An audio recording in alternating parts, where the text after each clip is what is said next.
로마서 5장 20절에서 21절. 김영대 목사. 제목: 율법과 은혜. 모든 종교에는 경전이 있다. 그래서 그 경전의 내용대로 살려고 하는 것이 세상의 종교이다. 세상의 종교가 그러하듯이 대부분의 기독교인들도 성경을 경전으로 이해하는 사람들이 많다. 그러나 성경은 종교의 경전 정도로 생각하여 읽고 그 가르침대로 살아가기 위한 지침서가 아니다. 성경은 진리의 말씀이고 그 말씀은 생명이라고 나타내고 있다.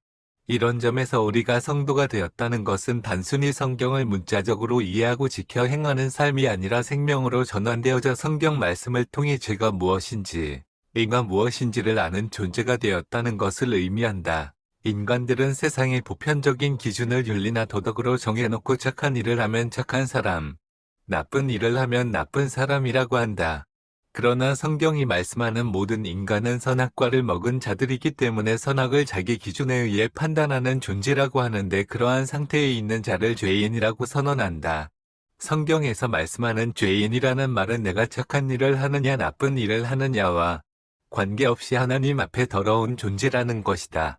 그러기 때문에 홀로 이로우신 하나님께 합류될 수 없는 존재이다. 그런데 하나님께서 자신과 하나 되는 길을 한 사람을 통해 완성하실 것을 계획하셨는데, 그것이 바로 생명나무를 선악의 지식나무로 주신 것이었다.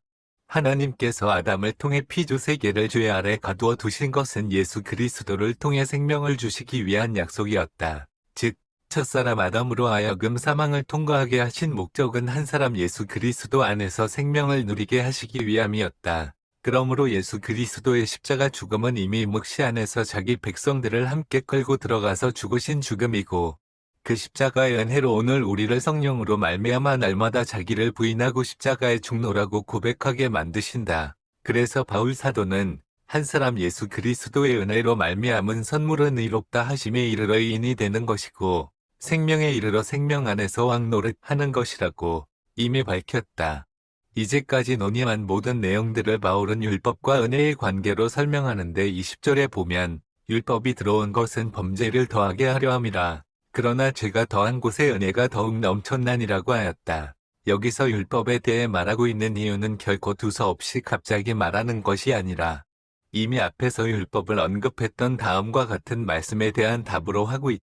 그러나 이제는 율법 외 하나님의 한 의가 나타났으니 율법과 선지자들에게 증거를 받은 것이라. 로마서 3장 21절. 율법은 진노를 이루게 하나니 율법이 없는 곳에는 범법도 없느니라. 로마서 4장 15절. 죄가 율법 있기 전에도 세상에 있었으나 율법이 없었을 때에는 죄를 죄로 여기지 아니하였느니라. 로마서 5장 13절. 1장 17절에서 하나님의 의가 믿음으로 나타났다고 하였는데, 이를 3장 21절에서 율법 외 하나님의 한 의가 나타났으니라고 하였다. 다시 말해서 하나님의 의가 율법 외의 믿음으로 나타난 것이라면 율법과 상충되는 것이 아닌 율법 이전부터 이미 믿음으로 표현되는 하나님의 의라고 바울은 아브라함과 다윗을 예로 들어 설명하였다. 그러면 율법이란 필요 없는 것인가?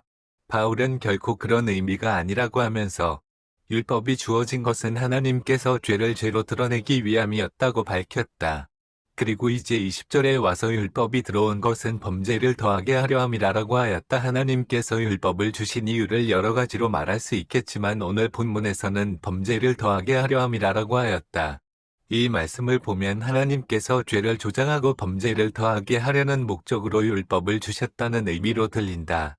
그러면 하나님께서 우리로 하여금 죄를 더 짓도록 유도하시는 분이라는 뜻인가? 그렇지 않다면 하나님께서 율법을 왜 주셨는가? 대체적으로 우리는 율법이 죄를 짓지 않도록 하기 위한 조치라고 생각한다. 그러나 이 말씀이 의미하는 것은 죄가 죄라는 것을 율법으로 폭로한다는 뜻이다. 로마서 7장 7절에 보면 율법에 대해 이렇게 기록한다. 그런즉 우리가 무슨 말을 하리요? 율법이 죄냐? 그럴 수 없느니라. 율법으로 말미암지 않고는 내가 죄를 알지 못하였으니 곧 율법이 탐내지 말라 하지 아니하였더라면 내가 탐심을 알지 못하였으리라. 로마서 7장 7절. 율법이 없었기 때문에 죄가 없었다는 것이 아니다. 뿐만 아니라 율법이 없을 때에는 아무리 죄를 지어도 죄가 안 된다는 말도 아니다. 단지 죄가 죄인 줄 몰랐던 것이다. 율법을 통해 하나님과의 관계에서 우리가 얼마나 더러운 죄인인가를 보이고 알리신다는 의미이다. 죄를 짓는 것은 인간이 외부로부터의 강압과 유혹에 넘어가서 행한 결과가 아니라 우리가 본래 어떤 권세에 붙잡혀 있기 때문이라는 죄의 본질을 율법으로 선명하게 드러내시는 것이다. 율법에서 하라는 것과 하지 말라는 것으로 죄에 대하여 설명하니 인간들은 자기 행위로 죄를 발생시키지 않으려고 하였다. 바울이 이미 말한 대로 썩어지지 아니하는 하나님의 영광을 썩어질 사람과 새와 짐승과 기어다니는 동물 모양의 우상으로 바꾸는 롬 1장 23절 자들이었다. 이것이 바로 선악과를 먹고 선악의 기준을 자기 중심적으로 가진 죄인들의 모습이고 이스라엘의 모습이며 곧 우리들의 모습이라고 율법이 폭로하고 있는 것이다. 결국 율법을 통해 보니까 내가 죄인이기 때문에 죄를 좋아할 뿐만 아니라 죄가 나의 주인으로 나를 주장하고 있고 나는 죄의 노예였다는 것이 드러나고 말았다. 예전에는 성에 대한 문제를 드러내놓고 말하지 않았지만 한때 성교육에 신선한 바람을 일으키면서 교육으로 성적인 범죄를 제어할 수 있다고 하였다. 성에 대해 잘 알면 죄를 덜 짓는가? 결코 그렇지 않다. 성매매를 단속하면 없어지는 것이 아니라 다른 방식으로 더 교묘하고 은밀한 수법으로 바뀔 뿐이다. 이를 소위 풍선효과라고 일컫는다. 알면 알수록 우리는 더 교묘하게 피해갈 잔머리를 굴리는 존재이다. 흔히 범죄자들은 전과가 더해질수록 교도소에서 더 완벽한 방법을 배워 나온다고 하지 않는가? 그래서 그들은 교도소를 학교라고 하고 전과가 누적되는 것을 별로서 스타라고 자랑한다. 이렇게 인간은 본성적으로 하늘의 것을 거부하는 죄의 본성을 가진 존재이다. 그래서 죄가 더한 곳에 은혜가 더욱 넘쳤나니라고 말씀한다. 우리 성경에는 은혜가 더욱 넘쳤나니라고 하였는데 더 엄청나게 풍부하다는 뜻이다. 15절에서 넘쳤느니라 헬라어로 페리셔라고 말해 비교 최상급으로 20절에 와서는 더욱 넘쳤나니 헬라어로 휘페르페리슈오라고 쓰고 있다. 마태복음 5장 20절에서 내가 너희에게 이르노니 너희가 서기관과 바리새인보다 더 낫지 못하면 결단코 천국에 들어가지 못하리라라는 말씀에서 더 낫지 못하면 헬라어로 페리슈오이라는 말과 같은 단어이다. 즉 서기관과 바리새인들과는 비교할 수 없는 더 나은 의로 넘치는 의로 오신 예수 그리스도의 은혜를 나타내고 있다. 또한 본문에서 율법이 들어오니라는 말이 그냥 들어왔다는 뜻이 아니다. 헬라어 성경에 보면 파르이세코마이라고 쓰고 있는데 정확하게 표현하면 나란히 들어오다, 곁에 들어오다라는 뜻이다. 즉, 율법을 주실 때에 나란히 곁에 들어온 것이 있다는 뜻이다. 그것이 무엇인가? 그것을 이 본문에서 그러나라는 반전의 말로 죄가 더한 곳에 은혜가 넘쳤나니라고 하였으니 은혜도 나란히 같이 들어왔다. 율법이 들어올 그때 은혜가 같이 들어왔다는 말이 아니라 이는 이미 창세기에서 말씀한 것을 암시하고 있는 말씀이다. 이렇게 보니 우리가 창세기에서 본 것이 비로소 확인되는 순간이다. 아담의 선악의 지식 나무를 취하도록 동산 중앙에 두셨다는 것은 잘 보이는 곳에 먹도록 의도하셨다.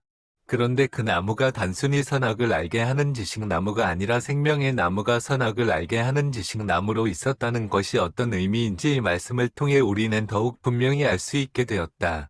즉 하나님께서는 애초에 선악의 지식나무를 취하지 말라는 율법을 통해 생명을 은혜로 주시고자 하신 의도가 있었다는 것이다. 마찬가지로 모세 때의 율법을 주셨다는 것은 율법만 주신 것이 아니라 율법과 함께 은혜를 베푸시겠다는 의미이다. 이는 창세 전 언약 안에 이미 주어진 내용이다. 에베소서 1장 3절 찬송하리로다. 하나님 곧 우리 주 예수 그리스도의 아버지께서 그리스도 안에서 하늘에 속한 모든 신령한 복을 우리에게 주시되 4절 곧 창세 전에 그리스도 안에서 우리를 택하사 우리로 사랑 안에서 그 앞에 거룩하고 흠이 없게 하시려고 5절 그 기쁘신 뜻대로 우리를 예정하사 예수 그리스도로 말미암아 자기의 아들들이 되게 하셨으니 6절 이는 그가 사랑하시는 자 안에서 우리에게 거저 주시는 그의 은혜의 영광을 찬송하게 하려는 것이라. 이제 바울 사도는 더욱 넘치는 애로 말미암아 어디에 이르게 되는가를 다시 한 번 더 이는 죄가 사망 안에서 왕노릇한 것 같이 은혜도 또한 이로 말미암아 왕노릇하여 우리 주 예수 그리스도로 말미암아 영생에 이르게 하려 함이라. 21절라는 말씀으로 클라이맥스를 장식한다. 은혜도 또한 이로 말미암아 왕노릇한다고 하였는데 사망의 지배를 하는 것이 아니라 하나님의 은혜와 의가 성도를 다스리신다는 의미이다. 하나님께서 우리에게 복음을 주셨다는 것은 우리의 죄를 먼저 보게 하시고 그 가운데서 하나님의 은혜됨을 인정할 때에 하나님의 은혜만 진정으로 드러나게 된다는 뜻이다. 우리가 십자가를 알게 되었다는 것은 죄 가운데서 하나님의 은혜를 아는 것이다. 그래서 요한 사도는 그의 복음서에서 이렇게 선포하였다. 영생은 곧 유일하신 참 하나님과 그가 보내신 자 예수 그리스도를 아는 것이니이다. 요한복음 17장 3절 안다는 말은 히브리어로 야다라고 한다.